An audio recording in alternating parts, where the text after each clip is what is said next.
Sri Gurubhyo Namaha Harihi Om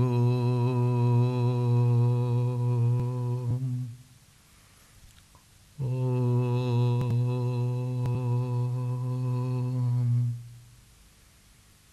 Om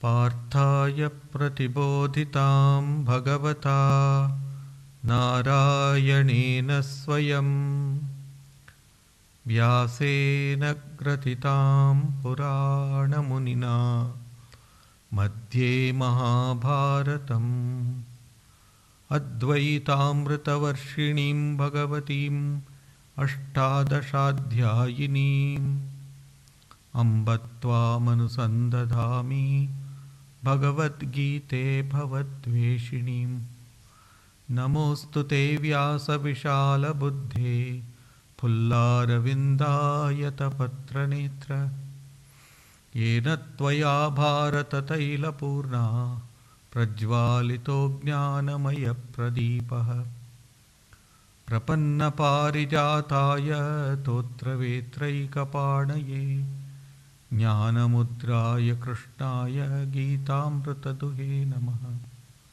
Sarvopanishado Gavo Dugdha Gopalanandanaha Partho Vatsas Sudhir Bhokta Dugdham Gitamritam Mahat Vasudeva Sutam Devam Kamsa Chanuramardanam Devaki Paramanandam Krishnam Vande Jagadgurum Bhishmadrona Tata Jayatrata Jala Gandhara Nilotpala Shalyagrahavati Kripena Vahani Karnena Velakula Ashvathama Vikarna Ghora Makara Duryodhana Vartini Sotirna Kalu Pandavairana Nadi Kaivartaka Keshavaha Parasharya Vachasaroja Mamalam Gitarthagandhotkatam Nana Kyanaka Kesaram Harikatha Sambodhana Bodhitam Loke Sajjana Shatpadairaharaha Pepiyamanam Muda Bhuyad Bharata Pankajam Kalimala Pradvamsina Shreyase Mukam Karoti Vachalam Pangum Langhayate Girim Yatkripatamaham Vande Paramananda Madhavam Yam Brahma Varunendra Rudra Marutastunvanti Divyaistavaihi Vedais Sangapadakramopaniషadair Gayanti Yam Samagaha Dhyanavasthita Tadgatena Manasa Pashyanti Yam Yogino Yasyantam Navidusura Suragana Devaya Tasmai Namaha Devaya Tasmai Namaha Devaya Tasmai Namaha.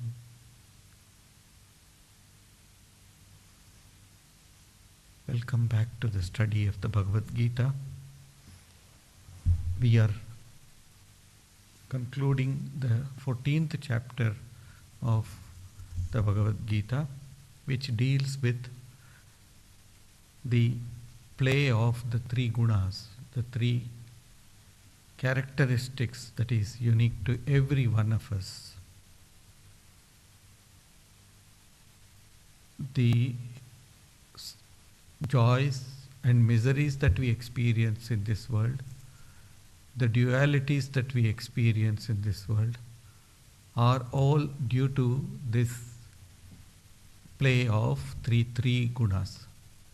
That's why Arjuna asks this pertinent question: how can I go beyond the hold of these three gunas? How can I be constantly in a state of bliss, in a state of oneness with the divine? See, the purpose of human birth especially is nothing but God realization, because only that can give us everlasting peace, everlasting happiness. The joys of the world are temporary. They are here today, and the same joy might turn into misery tomorrow, that the object of that joy. Therefore, objects do not give us, people cannot give us real joy or real everlasting peace and bliss. So Arjuna is our representative who is asking this question of Sri Krishna, how can I go beyond all these things? Because you have mentioned, he says to Krishna, that you have mentioned that a person who goes beyond the three gunas, beyond the hold of these three characteristics, he will become one with me. In the beginning of the chapter itself, Sri Krishna says, Idam jnanam upashritya mama sadharmyam agataha. If you know this, or if you get this knowledge, what will happen to you? You will become one with me. That mama sadharmya. You will become Krishna. You will become Rama. You will become all the great avatars that we know of, all the great incarnations that we know of. Therefore, ideally, everyone would like to become just like the divine. And therefore, Arjuna is asking this question, how can I get beyond all of this? So Sri Krishna, therefore, talks about the first he talks about the state of a person who will or who is beyond the three gunas. What will happen is, when we know that that one can transcend these three gunas, these three characteristics, and that once we know the different activities of that person, or the different manifestations of this transcendence in a person, then it becomes easier for us to emulate him, to follow that person. That's why Sri Krishna says, Prakashancha pravrittincha mohameva cha pandava na dveshti sampravrittani na nivrittani kankshati. See, a person who has gone beyond the three gunas, one of the first characteristics, he says, prakasha. That means there is no darkness in such a person. Darkness comes to us in our life, or ignorance comes to us in our life when we lack something. When we do not have enough money, or when we do not have good health, we naturally become dark. That means we enter into a kind of depression, mood swings and all of that. But a person who has gone beyond the three gunas is one who is always joyous. We remember the life of Holy Mother Sharda Devi here. Sharda Devi says that there is a constant flow of joy in me. Whoever saw the Holy Mother, even though she was engaged in all the activities of day-to-day life, looking after the animals, looking after her brother's children, nieces, nephews and all of that, plus looking after all the devotees who used to come to her, caring for them, cooking for them, cleaning after them. So she was doing all of this from early morning after waking up from 5 o'clock till she went to bed. She was doing all of this. But there is a constant flow of joy. Therefore, all the activities that she performed in her day-to-day life did not shake or did not make that joy that is within her diminish. That is why prakashancha, pravrittincha, it does not just keep quiet, but he will performing all actions, but not having the ego that saying that I am doing the action. What a wonderful statement Sri Krishna makes over here. Pravritti. You are doing everything, but you do not have this sense that I am doing it. Whenever we say I am doing it, the responsibility of it comes to us.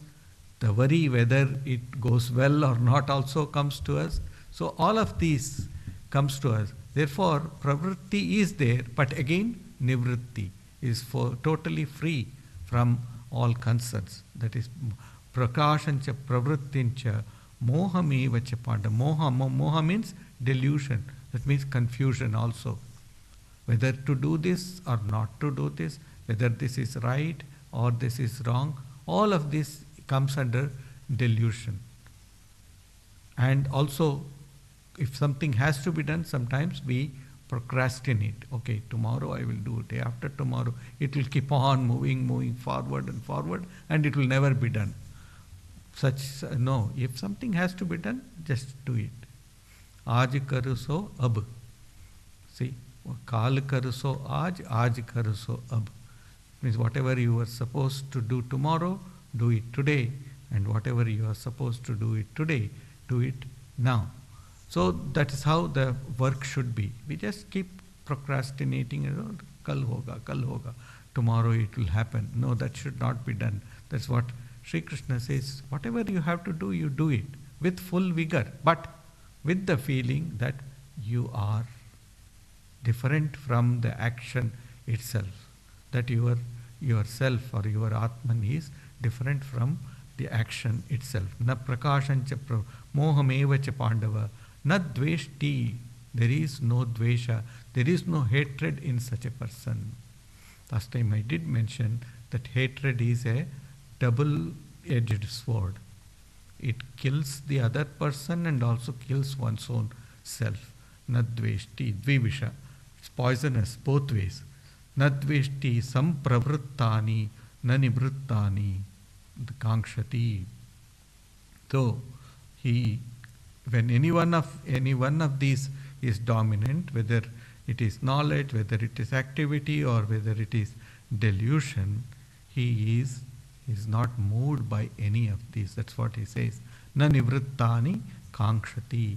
If nothing is given to that person, if he is asked to keep quiet, he is not bothered about it. If all the responsibilities or all the importance of such a person is taken away, this is one thing which we are all afraid of. If my importance is taken away from what I am supposed to do or what I am doing, what will I do? Where will I stand? This is what it is. Na nivrittani kankshati, is not bothered if anything is taken away from him. God has given and God has taken it away. He is the one who is the giver and he is the one who has taken away.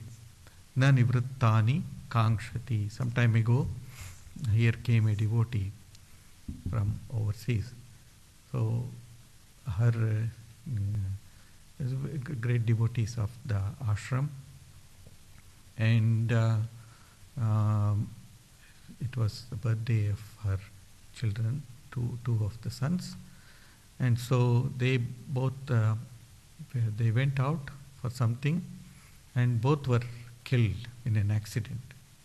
They were, youngsters, and both were killed in an accident. And this person and her husband, who was very religious and pious, so they were not moved up by it at all. Actually, her husband had already become a sannyasin, taken away, but the children were there. And the children, she lost the last strand of bondage to the world with the two children.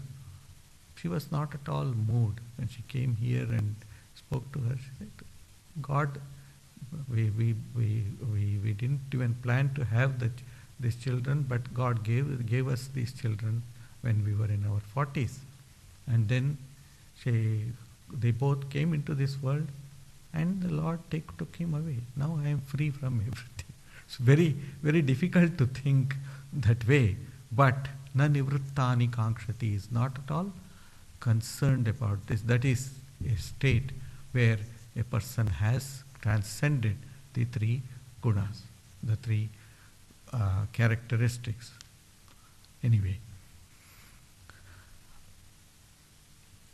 in the next verse, Sri Krishna said to us, Udasinavat asinaha, we studied it last week, who remains unconcerned witness.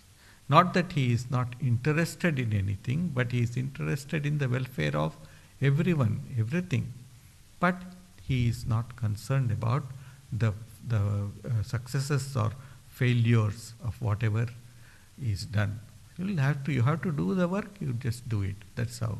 Then in the next verse, Samadukka Sukha Swastaha is self-poised alike in pleasure and pain, who makes no difference between stone, iron and gold. He also spoke about Samaloshta Ashma Kanchanaha, detachment. The saints saw a gold on the path, a piece of gold, and he was afraid that his wife would like to come and take it and become greedy about it. But she says, why are you trying to cover dirt with dirt? The gold is also dirt, and you are covering that with dirt. So that is Samaloshta Ashma Kanchanaha. Loshta, whether it is stone or iron or gold, whatever it is, it's all the same. All belong to the earth only. Tulya Priya Priyodhira Tulya Nindatma Samstuti, who is the same towards the loving and the hating. If somebody hates you, also you love that person. If somebody is very much praises you, you are also not bothered about it. That's what he says in the next verse. Manapamana yostulyas tulyo mitrari pakshayoho sarvarambha parityagi gunatitas sauchyate. Mana apamana yoho tulyaha. He is alike in honor and humiliation. Honor and humiliation. We find there are two incidents. One in the life of Shuka. Shuka was the son of sage Vyasa. Vyasa Bhagavan, who compiled all the Vedas together, and he wrote many other books also for our welfare. So Vyasa, sage Vyasa, he sends his son Shuka, who had become a realized soul even when in his mother's womb. He had got the realization because his father was talking about it, he was writing and reading about it, about the Brahmagyan, and then he used to narrate it to his wife. So even while in womb, this child Shuka had become realized. But yet, it is necessary for anyone in this world to have a teacher, whether you need it or not, but for the continuation of the tradition, it is necessary. Therefore, his father, Vyasadeva, tells Shuka, go to Raja Janak. You see, this name Janak is a generic name. So one was Sita's father, that is Janak, and this comes in Mahabharata. So this must be another Janak who was a realized soul. And so he says, you go to King Janak, he is a realized soul, and you learn about Brahman from him, Brahmagyan. So he goes to the court of Raja Janak, and there he waits to see the king for 3 days. He is asked to remain away from the palace. So he is continuously thinking of the self, and he is not bothered about it at all. So at last Janak brings him in, and he treats him with all great honors, and then says, please tell me why you have come. He said, my father has sent me to you to learn about Brahman. So Janak says, no, you are already a realized soul, because you are not moved by all the dishonor that was meted out to you, even though I knew that you are here, but yet I told everybody not to give you any importance, but you are unmoved by all of that. Secondly, we find it in the Upanishads, Nachiketa's father tells him, go to the abode of Lord Yama, the Lord of Death. So he goes to the abode of Yama, the palace of Yama, and he is outside the gates of the palace for 3 days and 3 nights. He waits there in order to see Lord Yama. That's also another test. So when he comes inside, Yama treats him with great honor, but Nachiketa is not at all moved by it. So that is how it is mana apamana yoho tulya. One does not make any difference between one is praised or one is humiliated. So mana apamana yoho tulya. Tulyo mitra aripakshayoho. Mitra aripakshayoho. Friend and foe. Friend and enemy. He has nobody. He has none. Who views a friend and a foe alike. Mitrata. Use, Mitra and Ari. These two words. In Sanskrit, there are many words to denote the term friendship. So one is Mitra. Mitra means a friend, a person who has a sort of unwritten contract with you, that which binds you to the other. Mitra means you are bound by morality to the other person. So it is almost like a formal agreement or formal unwritten law that you will help that person and he will help you. This is helping each other. But Mitra and Ari. Ari is one who does not like you, who does not want to have anything to do with you. Ari, the Sanskrit meaning of Ari is to move. To move. That means to stir.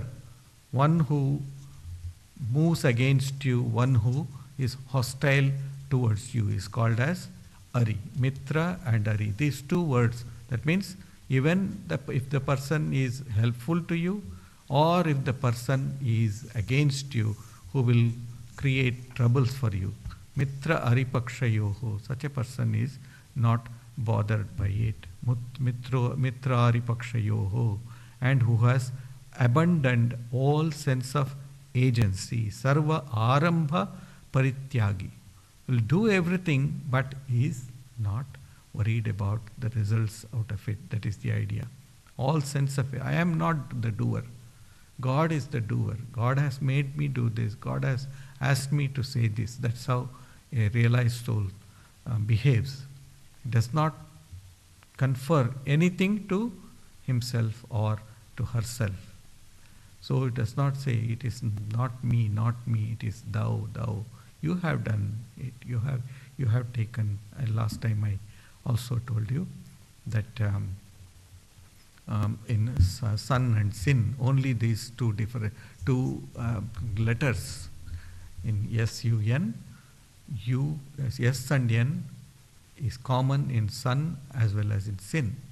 So, but when you say thou, you, then that means you are ascribing everything to the divine. When you say I, when I swallow my spittle and then say I and look after my own self, that is sin. That is the only difference between sun and sin. But that's why Sri Krishna said in the beginning itself, Prakashancha, a person who has the brilliance. Brilliance comes from the sun. So, sun of knowledge, when it shines upon you, you are not at all bothered by the ups and downs of life. That is the idea that has been mentioned in this. Mam chayo avyabhicharena bhakti yogena sevate sagunan samatityetan brahma bhuyaya kalpate. He who serves me through the communion of unswerving and exclusive devotion transcends the gunas and attains fitness to become Brahman. Arjuna had asked this question, how can I obtain that state of going beyond the three gunas? So Sri Krishna says in this sloka that the center of all hopes, the center of all beliefs should be the divine. Whatever happens is through the grace of the divine. So if the divine wants it to happen, let it happen. If the divine doesn't want it to happen, let it not happen. That is what Sri Krishna is emphasizing over here, which is very important. See, there is an example that is given. For a rocket to, or a spaceship, when it has to escape the gravitation, it must have a great thrust. It must go with great speed. Once it escapes the gravitational pull of the earth, then it will be able to gain more enormous speed, and then it will be able to go towards the orbit. So this thrust of the rocket or a spaceship comes from the fuel. So we need to have this thrusting power to escape the clutches of the senses. So that means that is what is called as sadhana. We must have this thrust, that aspiration. No, I want to escape from this. That power, of course, is also the love of divine. If I intensely love the divine, aikantiki bhakti, one-pointed devotion, that's what is necessary. It must be one-pointed. Thrust will come only when all the fuel, it points out one way. It goes upwards. So that has to be done.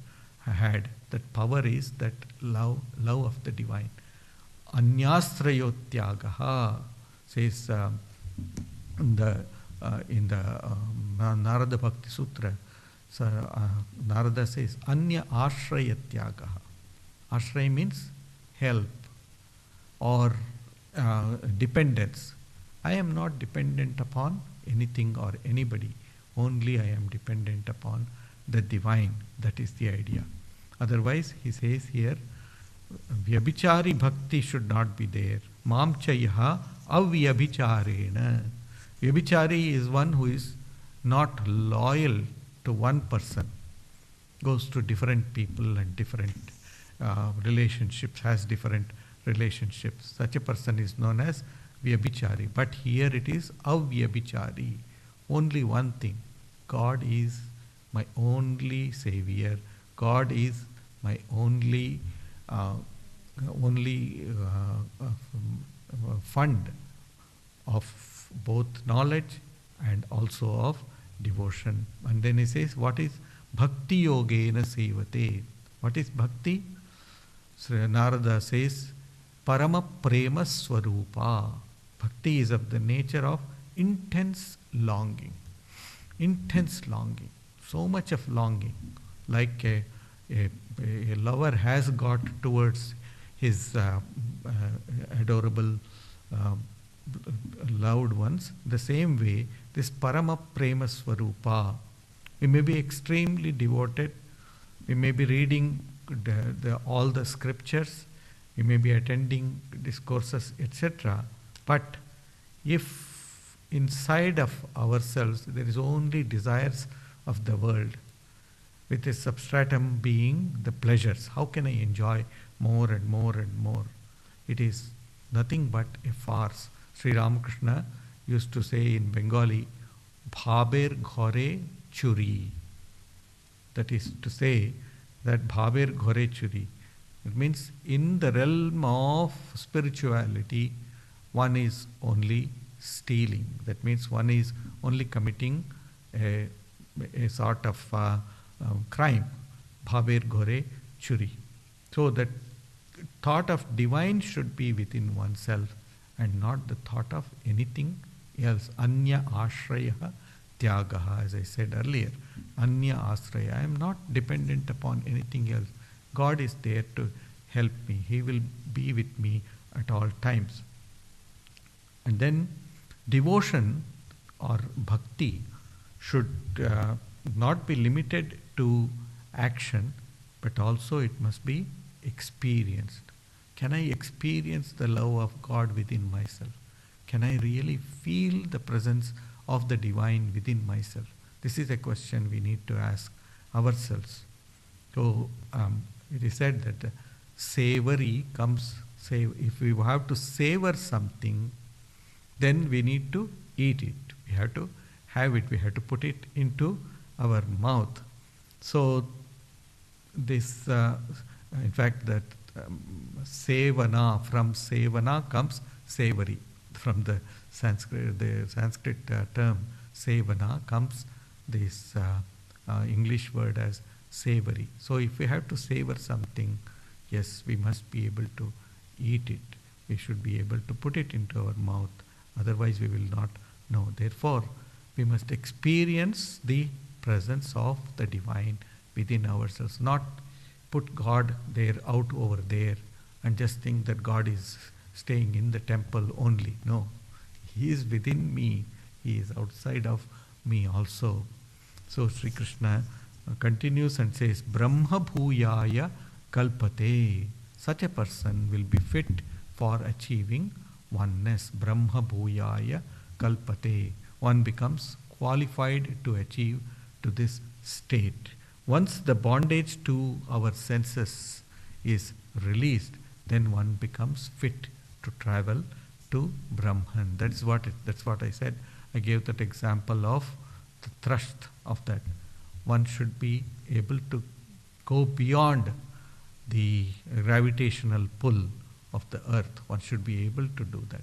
So that yearning, Sri Ramakrishna used to say, one must have that yearning, longing for the divine. Without God, there is nothing for me to do in this universe. So God is the only savior, and God is my only ashraya, is the only support of my life. That must be understood very clearly. So Brahma bhuyaya kalpate. When the river meets the ocean, when all the obstructions are removed, then only the river will be able to meet the ocean. So all these desires, all the longing and craving for the world is considered as those obstacles which stop you from reaching to the highest. Brahmano hi, the last verse of this chapter, Brahmano hi pratishtaham amritasya vyayasya cha shashvatasya cha dharmasya sukhasya ikantikasya cha.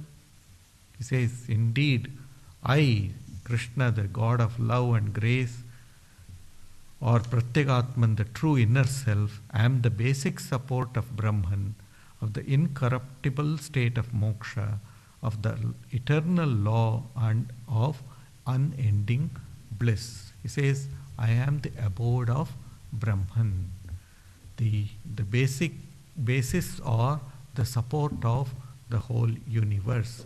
Here Aham means Purushottama Sri Krishna, not just the Devaki Nandana, Krishna, the son of Devaki, but Purushottama, who is beyond the universe, who is within definitely, but he is beyond also. That is called as Purushottama. So we worship the divine in either of these two methods. One is called as Saguna Sakara or Nirguna Nirakar. Saguna Sakara means, guna means qualities, attributes, and then Saguna Sakara. We conceive of the divine as a personality. So we invoke the presence of the divine in a murti or in a photograph, and then we worship the divine, feeling the presence of the divine over there. It's not just it is sitting over there, but we should feel the presence of the divine. Once one becomes very attached to it, or one becomes very devoted to it, then slowly and slowly the qualities of the divine will percolate through our own being. Whatever divine qualities are there, the divine that we worship, it will come to us, and then we will be enriched in our life. That is called as Saguna Sakara Upasana. The other one is known as Nirguna Nirakara Upasana. I don't think of any qualities in the divine, but I think of the divine as Nirakara, formless, all-pervasive spirit. Is the all-pervasive spirit. I don't have to go to a temple, I don't have to go to a mosque or church or anywhere. I am happy wherever I am. The divine is there. That is the second type of upasana, or the second type of spiritual practice that people practice. So Brahma, when it is Sakara and Sagun, it is called as Shakti. That means it is known as the Sagun Sakara is the power which we invoke within ourselves, and the Brahman, Nirakara Brahman, is the Nirguna Brahman. That means that which does not have any qualities or any attribute, or we do not think of the divine with any attributes, because everything is pervasive. Just like we cannot see air, we can only feel the presence of air in our life, isn't it? We cannot see air as such. Similarly, we experience the divine everywhere. Anu Renu Trinakashta Paripurna Govinda. In a great Kannada poet or a Kannada saint, he says, Anu, in the atom, he is there. Renu, in the sand, he is there. Trina, that means in the grass, he is there. Kashtha, that means in the wood, he is there. Paripurna, he is filled. Everywhere he is. That is the idea of the Nirguna or Nirguna Nirakara Brahman. Anu Renu Trinakashta. So he says Anu Avyayasya cha. That means he has no change, no transformation. Everything except the divine is subject to change. He is like the hub of a wheel, which is constant. If the hub moves, then the wheel will become shaky. So the hub of the wheel must become a constant. He is the hub of our life. And then he says, Amritasya. Amrita means God is not dry. Raso Vaisaha says, Rasagahyevayam labdva anandi bhavati, says our scriptures. Raso Vaisaha. What is the nature of the divine? He is full of rasa. The ras means fluid. Ras means essence. He is very sweet, so to say. He is very sweet. God's name is sweet. God's glories are sweet. And therefore, we think of the divine as the sweet one, Amrita. And then, Shashvatasya cha dharmasya. He is the basis of Shashvata dharma, or the eternal religion. In fact, this verse, this last verse of the 14th chapter, it harmonizes almost all the 4 yogas which we are familiar with. First of all, he says, Brahmanaha Pratishtha Aham. I am the abode of Brahman. Brahman means Saguna Brahman. That means it denotes the path of bhakti. If you follow the path of bhakti, you can reach me. Then he says, Amritasya avyayasya cha. I am avyay. That means I am immortal and I am immutable. I am Nirguna Brahman. This is the path of Jnana Yoga. And then Shashvata Dharmasya Sanatana Dharma, the path of karma. That means in this world, perform all of your actions as if the divine is performing all the actions. Ultimately, when we perform the actions, we offer it to the divine. That is the Sanatana Dharma's sayings. Shashvata dharma. So this dharma is Shashvat. Always it is existent. It has always been there. It will always be there. As long as beings exist, so long will this dharma be existent. Shashvata dharmasya. And then he says, Sukhasya ekantikasya cha.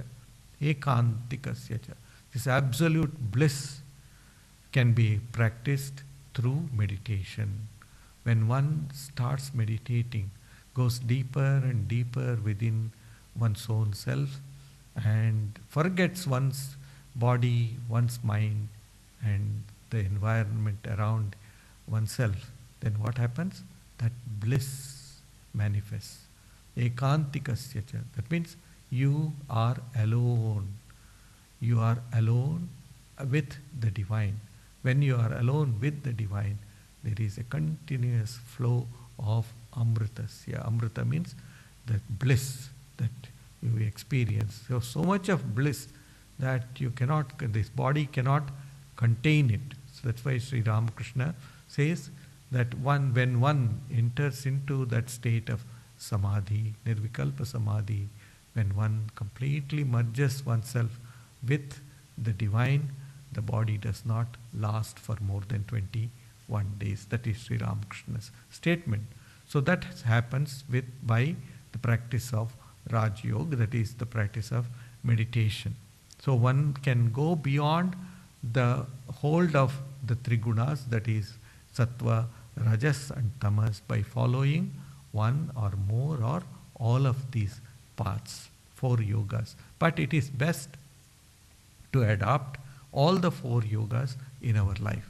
For example, when we wake up in the morning, when we start our day, we pray to the divine with great love and devotion.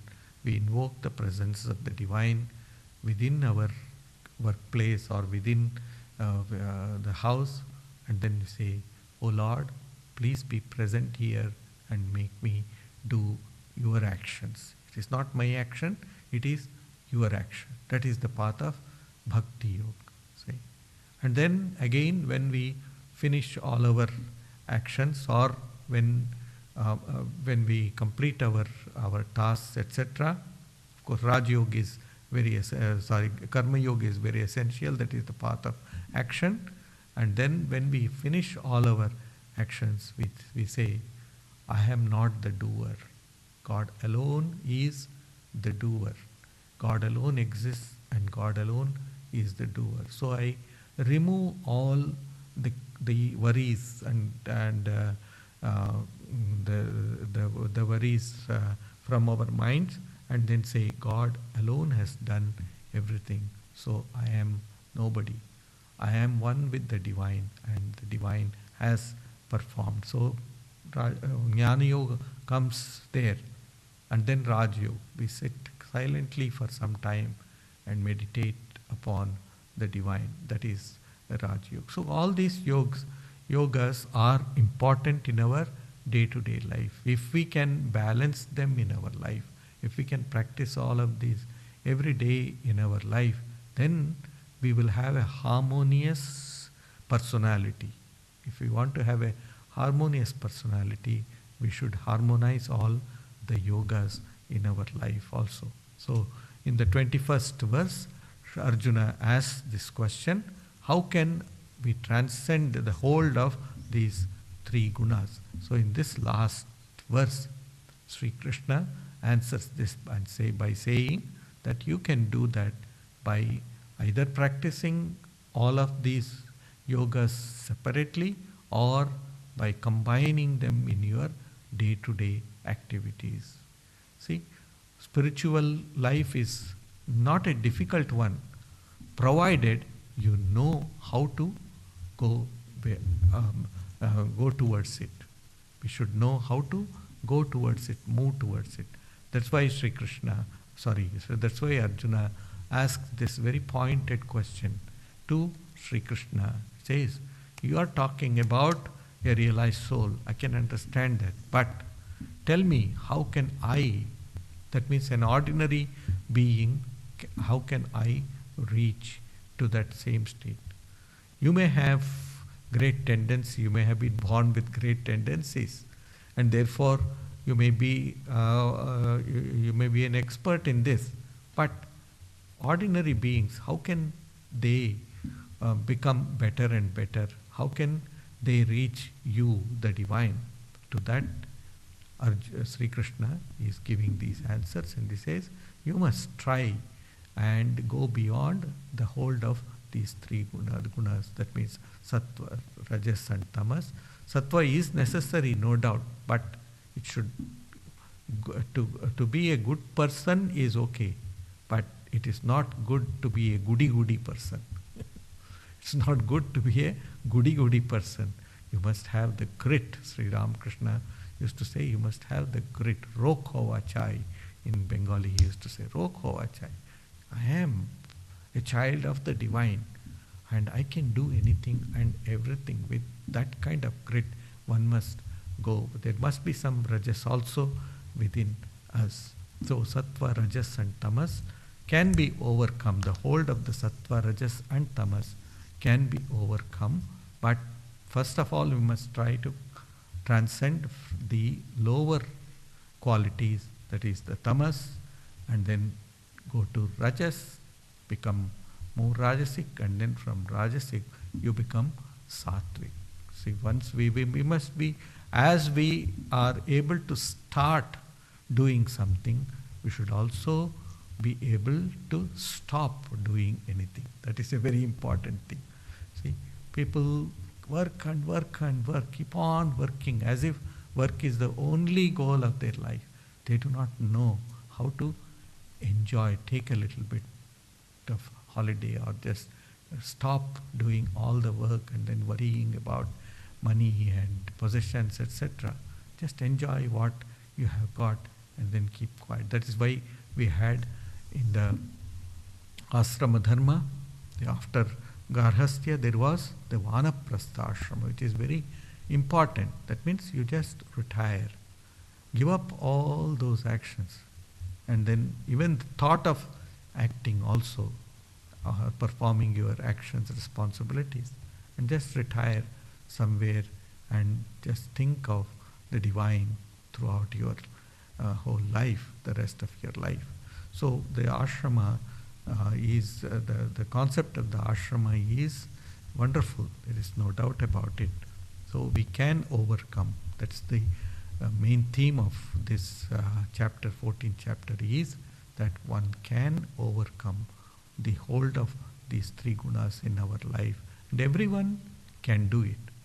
Only, as I said earlier, there must be that grit. Yes, I shall overcome. Do not say, I am weak, I am bound and all. No, it is not that. Anybody can do that. There is, we may be bound, but there is also a key for us to escape from this prison. What is that key? That key is aspiration. The aspiration, that vyakulata, that longing. Yes, I want to become free. I want to become free. There was a story he told about a lion. A lion was captured. It's a very large lion, and it was captured and it was put inside an enclosure. And then slowly and slowly it saw that more lions also were caught. And most of them, they were young, and they came in and they were very happily playing and running about and all that.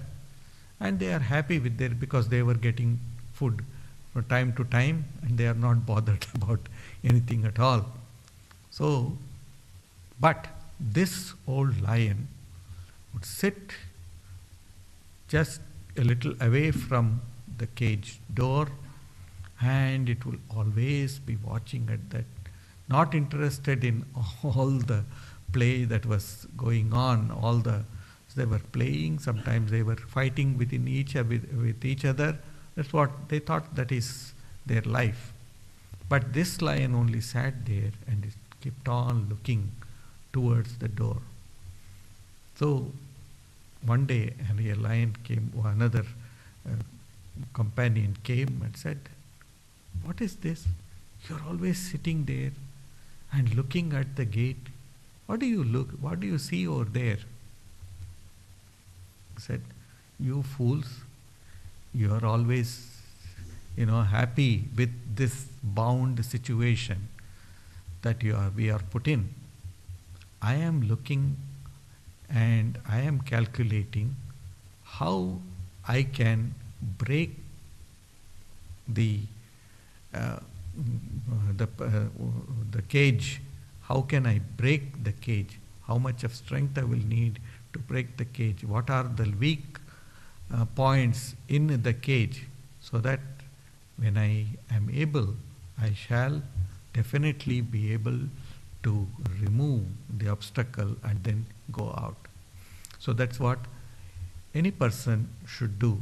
While one is engaged in all the actions and activities of life, one must also be aware that there is a way out and that the key is with me.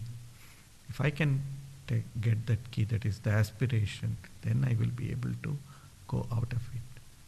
We will be able to go out of it. There is no doubt about it.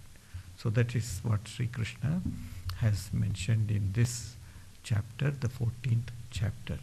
We have concluded this chapter and we will take up the next chapter, the Purushottam Yoga, that is the 15th chapter later. We will have a break now. Next week we have a flute concert over here, so we will not have this Bhagavad Gita study, and after that we will study again. Shantakaram bhujagashayanam padmanabham suresham vishwadharam gaganasadrisham meghavarnam shubhangam lakshmikantam kamalanayanam yogiridhyanagamyam vande vishnum bhavavayaharam sarvalokaikanaatham. Om Shanti Shanti Shanti Hari Om.